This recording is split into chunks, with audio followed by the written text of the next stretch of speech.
সবাইকে ধন্যবাদ জানিয়ে শুরু করছি আজকের আলোচনা। গান্ধীজির জন্মজয়ন্তী উপলক্ষে আজকের আলোচনা গ্রাম সমাজ এবং বর্তমান ভারতের পরিপ্রেক্ষিত। গান্ধীজি ভারতের জাতির জনক। গান্ধীজি ভারতের একটি আন্তরিক আত্মা। গান্ধীজি তার ভাবনা, চিন্তা, তার মনন এবং দর্শনকে ভারতকে নানানভাবে উন্নত করতে চেয়েছিলেন। তার একটি অত্যন্ত গুরুত্বপূর্ণ মতবাদ বা দর্শন গ্রাম স্বরাজ। সেই গ্রাম স্বরাজ আজকের একবিংশ শতাব্দীর ভারতে ঠিক কতখানি গুরুত্বপূর্ণ সেই বিষয়ে কিন্তু আজকের আমাদের এই আলোচনা, গ্রাম স্বরাজ বর্তমান পরিপ্রেক্ষিত।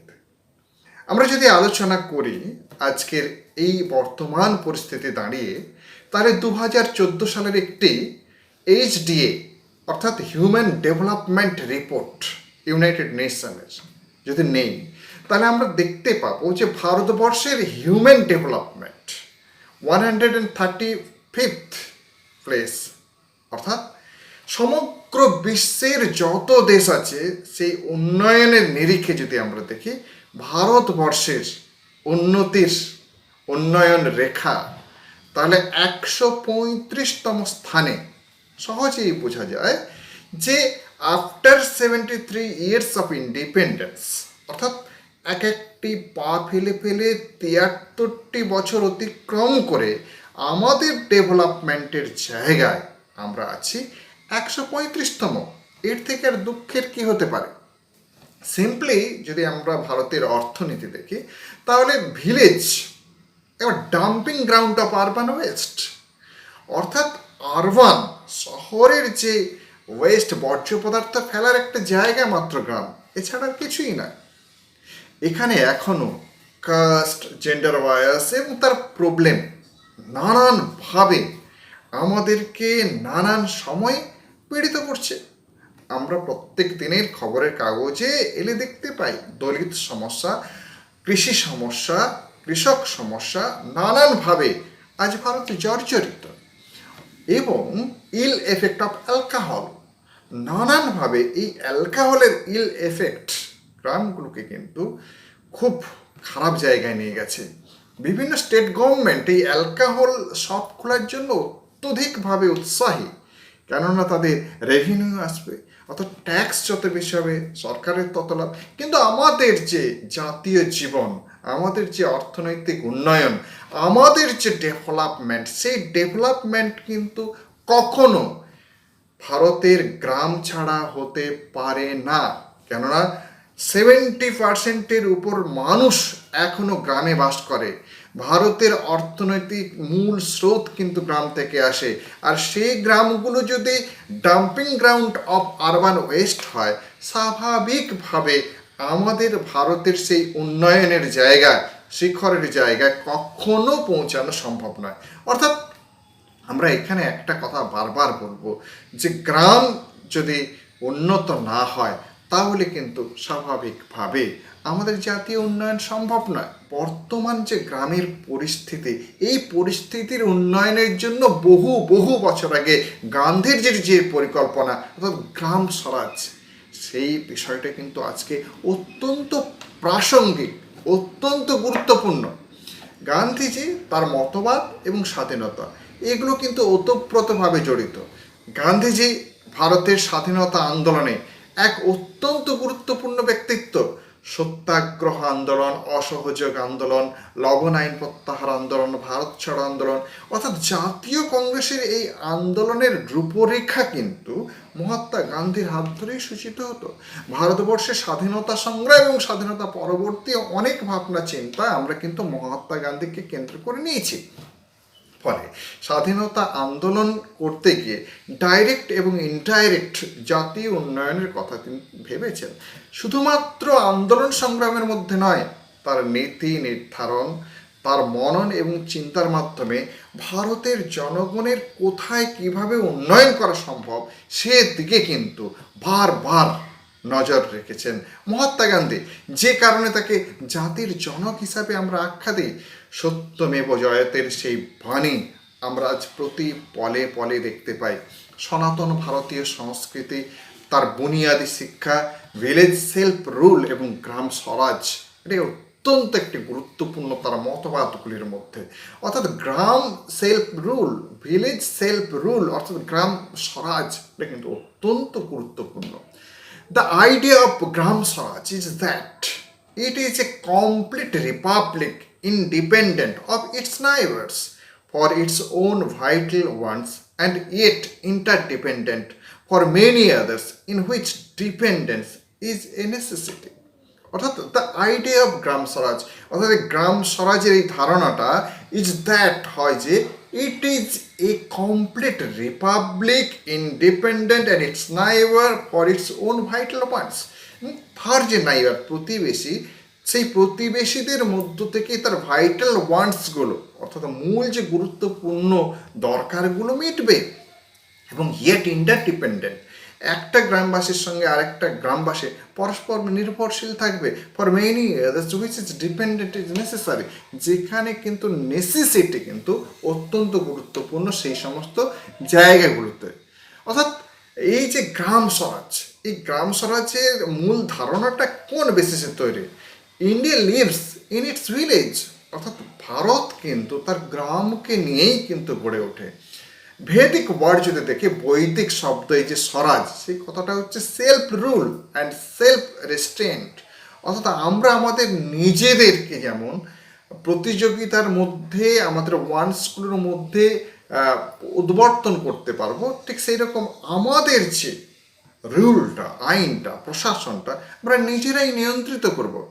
এবং এই জায়গায় আমাদের একটা কথা মনে রাখতে হবে, এম্পাওয়ারিং দ্য মেসেজ, অর্থাৎ বেশিরভাগের ক্ষেত্রে এম্পায়ারিং করার ক্ষেত্র, অর্থাৎ তাদের যে ক্ষমতায়নের ক্ষেত্রে কিন্তু ম্যাস অর্থাৎ জনগণকে কিন্তু ব্যবহার করতে হবে।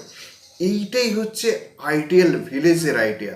আমরা কি বর্তমান যে সময়ে আছি তা কি আইডিয়াল ভিলেজের সেই জায়গাটায় আমরা আছি? সেটাই নিয়ে কিন্তু প্রশ্ন এসে যায়। মনে রাখতে হবে এই যে গ্রাম স্বরাজের ধারণা, এই গ্রাম স্বরাজের ধারণা কিন্তু অর্থনীতির উপর অনেকখানি নির্ভর করে। অর্থাৎ একজন ইকোনমিক্সট যা চিন্তা ভাবনা দিয়ে গ্রাম উন্নয়নকে যেভাবে ভাবেন, ঠিক সেই রকম যেন মোহনদাস করমচাঁদ গান্ধী একজন ইকোনমিক্সটের মতো সেই চিন্তা ভাবনা করেছেন। তিনি অবশ্য প্রথাগতভাবে সেই শিক্ষায় শিক্ষিত নয়, তিনি একজন লয়ার ছিলেন। অমর্ত্য সেন কিংবা অভিজিৎ বিনায়ক বন্দ্যোপাধ্যায় তাদের যে ইকোনমিক্স চিন্তা ভাবনা, যে ইকোনমিক্স থিওরি দেশকে উন্নয়ন করার জন্য, জাতিকে এবং সমগ্র বিশ্বের উন্নয়নের রূপরেখাকে ঠিক করার জন্য, ঠিক একইভাবে যেন মহাত্মা গান্ধীর গ্রাম স্বরাজ যোজনার গুরুত্ব।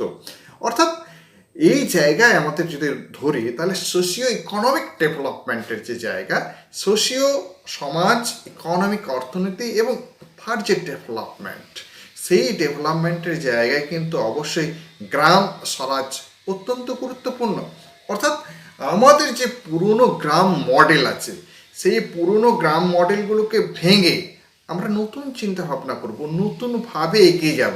অর্থাৎ সেলফ সাফিসিয়েন্ট ইকোনমি আমাদের হবে, এটা কিন্তু খুবইভাবে দরকার। আমরা যদি ভারতের সনাতনী ভাবনার কথা ভাবি, অর্থাৎ যুগের পর যুগ ধরে আমাদের যে ব্যবস্থাটা চলে এসেছিল সেটা কিন্তু ডিস্ট্রয় হয়ে যায় আমাদের মধ্যযুগে জাতিভেদ প্রথা এবং স্বার্থমগ্নতার কথা এবং পরাধীনতা ইত্যাদির কারণে কিন্তু আমরা বারবার জর্জরিত হয়েছি। ফলে আমাদের যে ভিলেজ ইকোনমি অর্থাৎ গ্রামীণ অর্থনীতি একেবারে কিন্তু ধূলিসাৎ হয়ে যায়। অর্থাৎ আমাদের এই যে পুরনো যে গ্রাম মডেল, যে শোষণ ব্যবস্থা, জাতিভেদ, ঘৃণ্যতা, এগুলোকে দূর করতে হবে। অর্থাৎ আমাদের সেলফ সাফিসিয়েন্ট ইকোনমির জায়গায় কিন্তু আমাদের অবশ্যই যেতে হবে। অর্থাৎ আমরা পারস্পরিক আমাদের যে ক্ষমতা, আমার যে দক্ষতা, সেই দক্ষতাকে কেন্দ্র করেই আমাদেরকে এগিয়ে যেতে হবে। অর্থাৎ গ্রাম স্বরাজের এই ধারণাটাকে কেন্দ্র করে আমাদের এগিয়ে আসতে হবে। গ্রাম স্বরাজের ক্ষেত্রে কোন বিষয়গুলো অত্যন্ত গুরুত্বপূর্ণ? Autonomous body. একটা গ্রাম স্বরাজ গড়ে তুলতে গেলে তার অটোনোমাস বডি তৈরি করতে হবে, অর্থাৎ নিজেরা সেই প্রশাসনিক লেভেল, সেই লেভেলটাকে কিন্তু রক্ষা করবে। অল সিস্টেম অ্যান্ড ফ্যাসিলিটিজ গ্রামে পাওয়া যাবে, সমস্ত ধরনের যে সিস্টেম আছে, ফ্যাসিলিটিসগুলো আছে, সেগুলো গ্রাম থেকে পাওয়া যাবে। এবং মূল লক্ষ্য হচ্ছে হিউম্যান হ্যাপিনেস, মানুষের সুখ সেই জায়গাটা যেন পায়। এবং যা উন্নয়ন হবে সেই গ্রোথটা কিন্তু সাস্টেনেবল হবে, সেই গ্রোথটা কখনো যেন পরিবেশের পক্ষে ক্ষতিকারক হয় না, হার্মফুল কোনো রকম পরিবেশ এবং ইকোনমির ক্ষেত্রে পরবর্তী ক্ষেত্রে যেন না আঘাত হানে। অর্থাৎ ডেভেলপমেন্ট অবশ্যই সাস্টেনেবল হবে, সে কৃষিক্ষেত্রেই হোক, সে শিল্পক্ষেত্রেই হোক, যে কোনো ক্ষেত্রে সাস্টেনেবল গ্রোথটা কিন্তু গ্রাম স্বরাজ্যের একটি অত্যন্ত গুরুত্বপূর্ণ ধারণা।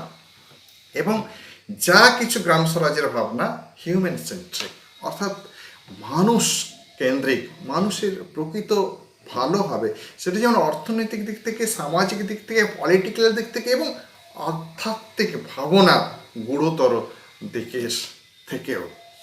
অর্থাৎ আমরা এক্ষেত্রে একটা কথা বলবো, ডিসেন্ট্রালাইজেশন এক্ষেত্রে কিন্তু খুব গুরুত্ব দিয়েছেন। অর্থাৎ ক্ষমতার কেন্দ্রীভবন কিন্তু মহাত্মা গান্ধী চাননি, অর্থাৎ ক্ষমতার বিকেন্দ্রীকরণ ঘটুক, সবার কাছেই ক্ষমতা যাক।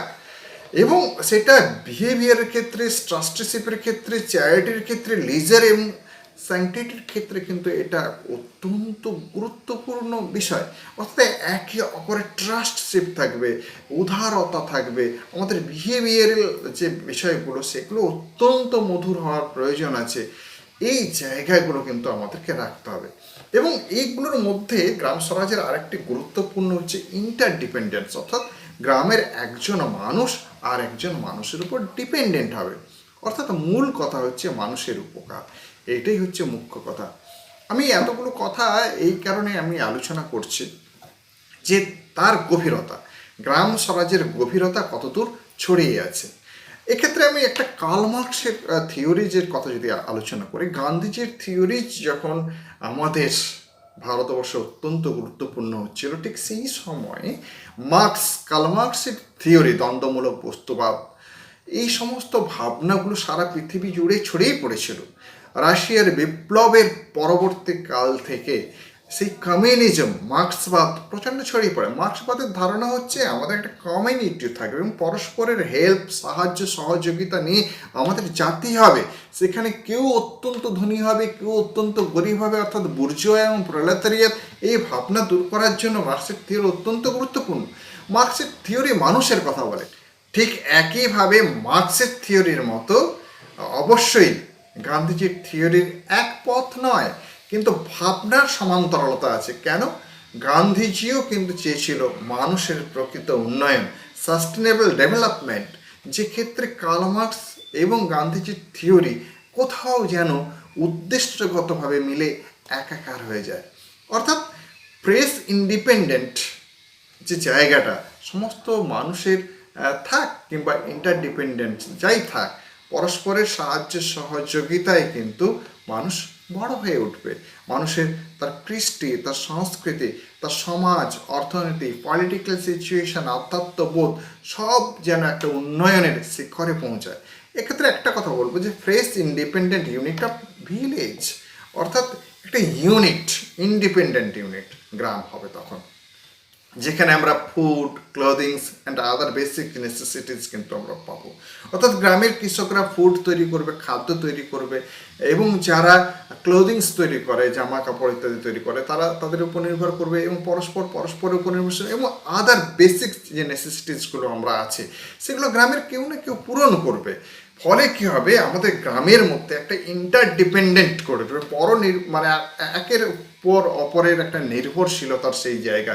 ফলে কি হবে, গ্রামের যে উন্নয়নের স্তরটা আরও বিকশিত হবে এবং পারস্পরিক মেলবন্ধনের স্তরটাও কিন্তু বিকশিত হবে। এক্ষেত্রে কি হবে, এমপ্লয়মেন্টের যে জায়গাটা আরও কিন্তু অনেক অনেক বৃদ্ধি পাবে। কেননা বিভিন্ন সেক্টরের বিভিন্ন ক্ষেত্রে তাদের এমপ্লয়মেন্টগুলো অত্যন্ত সুন্দরভাবে হবে, এবং তাতে দেখা যাবে যে গ্রামের যত এবল বডিজ আছে, অর্থাৎ সক্ষম ব্যক্তি আছে, সবাই কিন্তু কাজ পাবে। আজকে যখন আমরা কোভিড পরিস্থিতিতে দেখছি যে পরিযায়ী শ্রমিকের ভীষণ সমস্যা, সারা ভারতবর্ষ জুড়ে লক্ষ লক্ষ পরিযায়ী শ্রমিক এই কোভিড পরিস্থিতিতে কিন্তু অসহনীয় জীবনযাত্রা পালন করেছে, এবং তাদের যে ফিরে আসা, তাদের যে কষ্টকর চিত্র আমরা টিভিতে, রেডিওতে, খবরের কাগজে পড়ে অত্যন্ত ব্যথাতুর হয়েছে। কিন্তু কেন কেন এত মাইগ্রেন্ট সমস্যা? যদি গ্রামে কাজ থাকতো, পরস্পরের যদি এমপ্লয়মেন্ট সমস্যাটা দূর হতো, তাহলে তাদের নিশ্চয়ই গ্রাম ছেড়ে, দেশ ছেড়ে তারা অন্য জায়গায় পাড়ি দিতে হতো না। ফলে তাদের যে এই জায়গা, আনএমপ্লয়মেন্টের জায়গায়, পরিযায়ী শ্রমিক হওয়ার বেদনার জায়গাটা আমরা পেতাম না। অর্থাৎ আজকের দিনে গ্রামগুলো যদি স্বাবলম্বী হতো, ফ্রেশ ইন্ডিপেন্ডেন্ট ইউনিট হতো, এবং ইন্টারডিপেন্ডেন্সের মধ্য দিয়ে যদি সমস্ত তার চাহিদা পূরণ করতে পারত, তাহলে আজকে এত পরিযায়ী শ্রমিকের প্রসঙ্গই আসতো না। অর্থাৎ গান্ধীজির যে গ্রাম স্বরাজ আজকের দিনে অত্যন্ত অত্যন্ত গুরুত্বপূর্ণ। শুধু কি গান্ধীজি এইটাই চেয়েছিলেন? একটা ফ্রেশ ভিলেজ বলতে আমরা কি বুঝবো? গান্ধীজি গ্রাম স্বরাজ্য বিষয়টায় যে গ্রামের উন্নয়নের যে রূপরেখা, যে ধারণাগুলো দেখেছিলেন, কোন কোন দিকগুলোতে দেখেছিলেন? প্রথমত clean roads, better sanitation, good transport, better drainage, vegetation, school, primary and high school, clean water and dharamshala. এই বিষয়গুলো একটা গ্রামে থাকবে। অর্থাৎ গ্রামের যে রাস্তা হবে অত্যন্ত পরিষ্কার পরিচ্ছন্ন হবে, এবং স্যানিটেশন অর্থাৎ পয়ঃ প্রণালী এবং আমাদের স্যানিটেশনের যে অন্যান্য পায়খানা, বাথরুম ইত্যাদির যে প্রয়োজন আছে সেটা কিন্তু সুন্দরভাবে আমাদের গ্রামে থাকবে। অর্থাৎ সেই জায়গাটা কিন্তু আমরা দেখছি বর্তমান ইন্ডিয়ান গভর্নমেন্ট সেটা কিন্তু তৈরি করার চেষ্টা করছে, যে গ্রামে গ্রামে প্রত্যেক মানুষের যাতে স্যানিটেশনের দিকটা ভালো হয় তার জন্য বিভিন্ন ব্যবস্থা গ্রহণ করেছে। Good transport and better drainage. Good transport ছাড়া কিন্তু কোনো জায়গার উন্নয়ন হতে পারে না। Former prime minister mister Rajiv Gandhi এই ব্যাপারে কিন্তু প্রথমে খুব মনোনিবেশ দেন। তিনি কি বলেন? গ্রাম থেকে শহরকে কিন্তু যোগ করতে হবে, এবং এই যে কমিউনিকেশন যদি যোগ হয় তাহলে স্বাভাবিকভাবে কিন্তু গ্রামের ডেভেলপমেন্ট হবে। সেই কারণে কিন্তু গুড ট্রান্সপোর্ট কিন্তু ইকোনমিক বৃদ্ধির ক্ষেত্রে একটা অত্যন্ত গুরুত্বপূর্ণ। বর্তমান কাল পর্যন্ত আমরা দেখেছি গ্রাম সড়ক যোজনা আমাদের গ্রামের রাস্তাঘাটের উন্নতির ক্ষেত্রে বহু সাহায্য করেছে, এবং গ্রামের ইকোনমিক সিস্টেমটাকে অনেক উন্নত করতে পেরেছে যোগাযোগ ব্যবস্থার দিক থেকে। এবং বেটার ড্রেনেজটা কিন্তু আমাদের অত্যন্ত প্রয়োজন। বেটার ড্রেনেজ কেন প্রয়োজন? আমাদের কৃষিক্ষেত্রে যেমন প্রয়োজন, বেটার ড্রেনেজ না থাকলে কৃষিক্ষেত্র নষ্ট হয়ে যাবে, সেরকম আমাদের যে গ্রামীণ এলাকা সেখানে যদি বেটার ড্রেনেজ না থাকে তাহলে কিন্তু স্বাভাবিকভাবে তার যে জল বেরোনোর পয়ঃ প্রণালীর ব্যাপারটা কিন্তু অত্যন্তভাবে আঘাতপ্রাপ্ত হবে। ফলে কিন্তু আমাদের উন্নয়নের ক্ষেত্রে শারীরিক অসুস্থতা, রোগ প্রতিরোধের ক্ষেত্রে সমস্যা হবে। ভেজিটেশন অর্থাৎ বন সৃজনের যে ব্যাপারটা, পরিবেশের যে আজকে দূষণ, পরিবেশের যে আজ ক্ষতিকারক দিক, আমরা যদি ভেজিটেশনের দিকটা দেখি, বন সৃজনের দিকটা দেখি, তাহলে সে দিকটাতে আরও উন্নয়ন করা সম্ভব। এবং মনে রাখতে হবে গ্রামের ক্ষেত্রে কিন্তু স্কুল খুব প্রয়োজন। শিক্ষা ছাড়া কিন্তু জাতিকে কখনো উন্নয়ন করানো যাবে না। ফলে সেখানে যেমন প্রাইমারি স্কুল থাকবে সেখানে হাই স্কুলও থাকবে। এই স্কুলগুলোতে কিন্তু বুনিয়াদী শিক্ষার ব্যবস্থা করতে হবে। বুনিয়াদী শিক্ষা ব্যবস্থা মানে আমাদের যে সিলেবাস আছে, এই সিলেবাসটা কিন্তু আমাদের একেবারে ওতপ্রোত জীবনের সঙ্গে জড়িত নয়। আমাদের ওতপ্রোত জীবনের সঙ্গে যা জড়িত, কৃষিকাজ, অন্যান্য শিল্প কাজ, এই শিক্ষা যেন সে স্কুল থেকে পায়। এবং কৃষিকাজ করতে গিয়ে সে যখন দেখছে আমার একটা জমিতে কতখানি সার লাগে, কতখানি বীজ লাগে, কেমন করতে হারভেস্টিং করা যেতে পারে, এই ইত্যাদি ইত্যাদি ধারণাগুলো যদি সে বিদ্যা লাভ করতে পারে, অর্থাৎ কৃষিবিদ্যায় যদি সে উন্নত হয়, স্বাভাবিকভাবে ইন্ডিয়ান ইকোনমি কৃষির ক্ষেত্রে বৃদ্ধি পাবে। এবং ইন্ডাস্ট্রিয়ালাইজেশনের ক্ষেত্রে ক্ষুদ্র ক্ষুদ্র যে কুটির শিল্প আছে সেই ধারণাগুলো যদি আমরা বিদ্যালয় থেকে লাভ করতে পারি, স্বাভাবিকভাবে আমাদের কিন্তু উন্নয়ন সম্ভব। এইখানে আমাদের কিন্তু একটা জিনিস অত্যন্ত গুরুত্বপূর্ণ, যে এই বুনিয়াদী শিক্ষা কিন্তু আমাদের ব্যবহারিক জীবনে অত্যন্ত গুরুত্বপূর্ণ হয়ে ওঠে। এই বুনিয়াদী শিক্ষার ব্যাপারে কিন্তু তিনি অত্যন্ত প্রভাব বিস্তার করার চেষ্টা করেছিলেন। রবীন্দ্রনাথ যেমন প্রকৃতির কোলে তার শান্তিনিকেতন তৈরি করেছিলেন, তার রবীন্দ্রনাথের যে এডুকেশন একটা আইডিওলজি ছিল, ঠিক সেইভাবেই মহাত্মা গান্ধীর এডুকেশন আইডিওলজি, বুনিয়াদী শিক্ষা আমাদের জাতীয় জীবনে এখন অত্যন্ত গুরুত্বপূর্ণ একটি পর্যায়ে। সেই ধরনের স্কুল কিন্তু তিনি গ্রাম স্বরাজ্যের একটা গ্রামকে উন্নয়ন করার জন্য ব্যবহার করতে চেয়েছিলেন। এবং অবশ্যই পেয় ক্লিন ওয়াটার, পানীয় জলের, পরিষ্কার পরিচ্ছন্ন পানীয় জলের প্রয়োজন আছে। এবং ধর্মশালা, নানান ধরনের ধর্মশালা তৈরি করার ক্ষেত্রে কিন্তু তিনি চেষ্টা করেছিলেন যাতে সেই সমস্ত জায়গায় মানুষের আশ্রয় পাওয়া সম্ভব হয়। এখানে যদি আমরা গ্রাম স্বরাজ ভাবনার একটা গুরুত্বপূর্ণ বিষয় হলো, এখানে কোনো পার্সোনাল উন্নয়নের কথা নয় কিংবা ফ্যামিলি পরিবারগত উন্নয়নের কথা নয়, একটা ভিলেজ কমিউনিটি এবং তার উন্নয়নের বিষয়টা কিন্তু মূল লক্ষ্য করা হয়েছে। অর্থাৎ সার্বিক উন্নয়ন, একটা গ্রামের সার্বিক উন্নয়ন যদি হয়, স্বাভাবিকভাবে ফিল্ট্রেশন হয়ে একটা পরিবার কিংবা একটা ব্যক্তি তার উন্নয়নের সুফল পাবে। ফলে আমাদের মূল লক্ষ্য হবে গ্রাম, আমাদের কখনো মূল লক্ষ্য কোনো ব্যক্তি বিশেষ কিংবা পরিবার বিশেষ নয়। এবং এই কথা, একটা কথা যে এই ধারণা, গ্রাম স্বরাজ ধারণা কিভাবে ইকোনমির সঙ্গে জড়িত আমরা এতক্ষণ আলোচনা করলাম, কিন্তু এটা ইকোনমির পাশাপাশি সোশিও এবং পলিটিক্যাল দিক থেকেও অত্যন্ত গুরুত্বপূর্ণ। পলিটিক্যাল দিক থেকে কী গুরুত্বপূর্ণ, এই গ্রাম স্বরাজের মধ্য দিয়ে স্বরাজ আন্দোলন, স্বদেশী আন্দোলন, এটা কিন্তু গড়ে উঠেছিল। গ্রামের লোকেরা যদি তাদের নিডসগুলো পূরণ করতে পারে, তাহলে বিদেশি দ্রব্য সে গ্রহণ করবে না। বিদেশি দ্রব্য যদি না গ্রহণ করে, ইংরেজদের মতো ঔপনিবেশিক শক্তিগুলো তারা দুর্বল হয়ে পড়বে। ফলে ভারতের স্বাধীনতা কিন্তু দ্রুততর হবে। এটা পলিটিক্যাল অ্যাসপেক্ট, ব্রিটিশ দ্রব্য বর্জন করা। এবং শুধু তাই নয়, যে খদ্দর দ্রব্য পরিধান করা, এর মধ্যে দেশীয় উৎপাদন যেমন জড়িত, দেশীয় অর্থনীতি যেমন জড়িত, তেমনি আমাদের মধ্যে একটা দেশপ্রেমকে জাগরিত করবে। বৃহৎ অর্থনীতির ক্ষেত্রে যদি দেখি, তাহলে সেক্ষেত্রে কিন্তু গ্রাম স্বরাজ অর্থনীতির সঙ্গে বৃহৎ অর্থনীতির কিন্তু একটা বিরোধ আছে। সেখানে কিন্তু গ্রাম স্বরাজের একটা সমালোচনা করা যায়। গ্রাম স্বরাজে কি লিমিটেশন অফ ওয়ান্টস, আমাদের যা চাহিদা তার একটা লিমিটেশন থাকা দরকার। কিন্তু গ্রাম স্বরাজে কিন্তু এই ধারণার যে বিষয়টা দেওয়া হয়েছে বৃহৎ অর্থনীতির ক্ষেত্রে খাটে না। কেন? মানুষের পছন্দ আছে, মানুষের চাহিদা আছে, যোগান অনুযায়ী সেই চাহিদাকে সে পূরণ করতে চায়। অর্থাৎ ব্যক্তিগত যে চাহিদা, তার সীমা, সেই অন্তহীন সীমা কিন্তু একটা গ্রাম ইকোনমি বা গ্রাম স্বরাজের যে ভাবনা, সেটা পূরণ করতে পারে না। ফলে মানুষ এই গ্রাম স্বরাজ সম্পর্কে একটা ব্যর্থ ধারণা করতে পারে। কিন্তু যদি আমরা গভীরভাবে দেখি, আমাদের যে চাহিদা, সেই চাহিদা কিন্তু অন্তহীন। সেই চাহিদা কখনো কিন্তু পূরণ হয় না। অর্থাৎ চাহিদার কাছে আমরা কিন্তু স্লেভ, আমরা দাসত্ব করি চাহিদার কাছে। এই যে ভাবনাটা, এটা কিন্তু পাশ্চাত্যবোধ, এটা কিন্তু আমাদের মেটেরিয়াল একটা ডিজায়ারের একটা জায়গা। অর্থাৎ সেই মেটেরিয়াল ডিজায়ারকে পূরণ করে কি বৃহৎ অর্থনীতি। কিন্তু যে চাহিদা আমাদের অন্তহীন, সেই অন্তহীন চাহিদা কিন্তু কখনো পূরণ নয়। কিন্তু বিশ্ব বাণিজ্য এবং বিশ্বায়ন, তার অর্থনীতির যুগে দাঁড়িয়ে তার বাইরে কি আমাদের আসা সম্ভব? অর্থাৎ আজকের পরিপ্রেক্ষিতে এই গ্রাম স্বরাজ কতখানি গুরুত্বপূর্ণ হবে, কতখানি আমরা প্রয়োগ করতে সফল হব, সেটাও কিন্তু একটা প্রশ্ন চিহ্ন এসে যায়। গ্রাম আজকে শহরের সঙ্গে ওতপ্রোতভাবে জড়িত। আমরা হাতের মুঠোয় পেয়েছি সমগ্র বিশ্ব, যখন যা চাই আমরা পেয়ে যাই।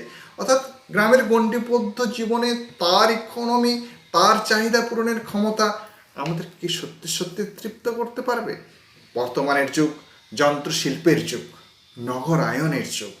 ফলে এই নগর এবং যন্ত্রশিল্প, যে পশ্চিমী শিল্প সভ্যতা, সেই শিল্প সভ্যতা কিন্তু ভারতীয় সনাতনী সংস্কৃতিকে ধ্বংস করে দিচ্ছে। আমাদেরও অন্তহীন চাহিদা, অতুলনীয় চাহিদা। ফলে আমরা কিন্তু একটা জায়গায় এসে থামতে জানি না। ফলে এই অর্থনীতি আমাদের ক্ষেত্রে কতটা গুরুত্বপূর্ণ হবে, সেটা কিন্তু আমাদের দেখতে হবে। তবে আমাদের যদি সনাতনী সংস্কৃতি রক্ষা করতে হয়, তাহলে সে গান্ধীজিতে ফিরে যেতে হবে, গ্রাম স্বরাজে ফিরে যেতে হবে। আমাদের সেই ধারণাগুলো, সেই বাস্তবের যে গ্রাম স্বরাজ তার চিন্তা ভাবনা না যদি নিতে পারে, তাহলে আমাদেরও মেটেরিয়াল ডিজায়ার, আমাদের যে মানসিক চেতনা, আমাদের সুকুমার মূল্যবোধ, এগুলোকে কিন্তু ধ্বংস করে দেবে। তো আমরা কোন দিকটাকে ধরবো, অর্থনীতির পরিপ্রেক্ষিতে কোন দিকটা সফল করা যাবে, সেটা কিন্তু বড় প্রশ্ন চিহ্নের মুখে আজ। মাস প্রোডাকশন, অর্থাৎ প্রচুর পরিমাণে প্রোডাকশন করবে কে? শিল্প কারখানা। অর্থাৎ ক্ষমতার কেন্দ্রীভূত শুধুমাত্র শিল্প কারখানাগুলোই হবে। কিন্তু গ্রাম স্বরাজে আমরা কি বলছি? প্রোডাকশন ফ্রম ম্যাস, অর্থাৎ জনগণের কাছ থেকে সেই প্রোডাকশনটা আমরা নেব। যত বেশি আমরা জনসাধারণের কাছ থেকে প্রোডাকশন করাতে পারবো, সবার এমপ্লয়মেন্টের জায়গাটা বেশি থাকবে। কিন্তু মাস প্রোডাকশনে কি হয়? শিল্প কারখানায় এমপ্লয়মেন্টের জায়গাটা কিন্তু অনেকটা সংকুচিত হয়ে যায়। অর্থাৎ আমরা যদি মাস প্রোডাকশনের বদলে প্রোডাকশন ফ্রম মাস করি, তাহলে এমপ্লয়মেন্টের জায়গাটা কিন্তু হয়। গ্রাম স্বরাজ ভাবটা কিন্তু সেই এমপ্লয়মেন্টের জায়গাটাকে সিকিউর করে। এই গ্রাম স্বরাজ দিয়ে কিন্তু আমরা ইকোলজিক্যাল রেস্টোরেশন করতে পারি, সেলফ গভর্নমেন্টস এবং হিউম্যান যে ডেভেলপমেন্ট, হিউম্যান গ্রোথটা কিন্তু সুন্দর হয়। অর্থাৎ আমাদের যে বাস্তুতন্ত্রের আজকে ধ্বংস ঘটেছে, সেই ধ্বংসকে কিন্তু আমরা রক্ষা করতে পারি। সেলফ গভর্নেন্সের ক্ষেত্রে পঞ্চায়েতি রাজের কথা তিনি বলেছেন। পঞ্চায়েতি রাজ পরবর্তীকালে মিস্টার রাজীব গান্ধী তিনি কিন্তু প্রাইম মিনিস্টার হিসাবে সেটাকে সাফল্যের সঙ্গে প্রয়োগ করেছেন। গান্ধীজির গ্রাম স্বরাজের যে স্ট্রাকচার ছিল, যে ভাবনাগুলো ছিল পঞ্চায়েতের রাজ্যে, অর্থাৎ ইলেক্টেড বাই দ্য পিপল, মানুষ কিন্তু ইলেক্টেড করবে তাদের মতো করে, পছন্দ করে এক ব্যক্তিকে, এবং সেখানে মনে রাখতে হবে রিকমেন্ডেশন থাকবে তহসিল কমিটিতে। সেই কমিটি কিন্তু কোনো জুরিসডিকশন করতে পারে, কিন্তু no criminal jurisdiction, no fine impose, সেখানে কিন্তু কোনো রকম ফাইন নেওয়া চলবে না। অর্থাৎ শাস্তিস্বরূপ কোনো তার অর্থ দাবি করতে পারে না। নো সোশ্যাল বয়কট, তখনকার দিনে সমাজে সোশ্যাল বয়কটটা খুবই প্রচলিত ছিল, এখনও আছে ভারতবর্ষের বিভিন্ন গ্রামে। সোশ্যাল বয়কটের দিকটা কিন্তু আমরা দূর করতে পারি। এবং education for boys and girls, অর্থাৎ ছেলে এবং মেয়েদের জন্য এডুকেশনের জায়গাটা কিন্তু আমাদেরকে তৈরি করতে হবে। অর্থাৎ এডুকেশন আমরা যদি সঠিকভাবে ছাত্রছাত্রীদের, অর্থাৎ আমাদের গ্রামের ছেলে মেয়েদের যদি না দিতে পারি, ছেলে মেয়ে বোথ, তাহলে কি হবে? গ্রাম অনেক পিছিয়ে পড়বে। গার্লসরা, মেয়েরা, তারা যদি শিক্ষায় না আসে, কিন্তু আমাদের সমাজ কখনো উন্নত হতে পারে না। ফলে এই সেলফ গভর্নেন্সের ক্ষেত্রে পঞ্চায়েতের রাজের এই ভাবনা ছিল গ্রাম স্বরাজের, এবং সবার উদ্দেশ্য কিন্তু একটা হিউম্যান গ্রোথ, হিউম্যান ডেভেলপমেন্ট। আমি এক্ষেত্রে একটা কথা বলবো, যাযাবরের যদি কথা বলে, তিনি একটা জায়গায় বলেছেন, আমাদের এই শিল্প সভ্যতা বেগ দিয়েছে কিন্তু কেড়ে নিয়েছে সমস্ত আবেগ। অর্থাৎ আমাদের এই শিল্প সভ্যতা আমাদের আবেগ নষ্ট করে দিয়েছে, কিন্তু গ্রাম স্বরাজের সেই আবেগকে ধরার চেষ্টা করা হয়েছে, আমাদের সুকুমার মনোবৃত্তিকে ধরার চেষ্টা হয়েছে, ভারতের সংস্কৃতি, ভারতের ঐতিহ্য, এবং পাশাপাশি এমপ্লয়মেন্ট, সোশিও ইকোনমিক এবং পলিটিক্যাল যে ভাবনাটাকে অত্যন্ত সুন্দরভাবে ধরা হয়েছে, যেখানে গান্ধীজির গ্রাম স্বরাজ আজকের দিনে দাঁড়িয়ে অত্যন্ত গুরুত্বপূর্ণ। আমরা গ্রামগুলোকে যদি সেইভাবে গড়ে তুলতে পারি, গ্রামের মানুষরা যদি তাদের নিডসগুলোকে পূরণ করতে পারে, তাহলে এমপ্লয়মেন্টের এত সমস্যা থাকে না, মানুষের এত বাইরে গিয়ে পরিযায়ী শ্রমিক হয়ে এত দুঃখ কষ্ট যন্ত্রণা সহ্য করার জায়গা থাকে না। অর্থাৎ সোশিও ইকোনমিক পলিটিক্যাল একটা ডেভেলপমেন্টের যে জায়গা, আজকে কিন্তু গান্ধীজির গ্রাম স্বরাজের ক্ষেত্রে অত্যন্ত গুরুত্বপূর্ণ। আমরা যদি সেটাকে সঠিকভাবে ইমপ্লিকেশন করতে পারি, তাহলে অত্যন্ত ভালো। কিন্তু গ্রাম স্বরাজের বিভিন্ন জায়গাগুলো কিন্তু ইন্ডিয়ান গভর্নমেন্ট সেটাকে কিন্তু পূরণ করার চেষ্টা করেছেন, যেমন পঞ্চায়েতি রাজ, ভিলেজ রোড, স্যানিটেশন, ড্রেনওয়েজ ইত্যাদি ইত্যাদির ক্ষেত্রে আমরা যদি সামগ্রিকভাবে একটা গ্রামকে সত্যি সত্যি স্বরাজ করতে পারি, গ্রাম স্বরাজ ধারণা, তাহলে কিন্তু সত্যিই আমাদের দেশের উন্নয়ন সম্ভব। নমস্কার, সবাই ভালো থাকবেন, সুস্থ থাকবেন।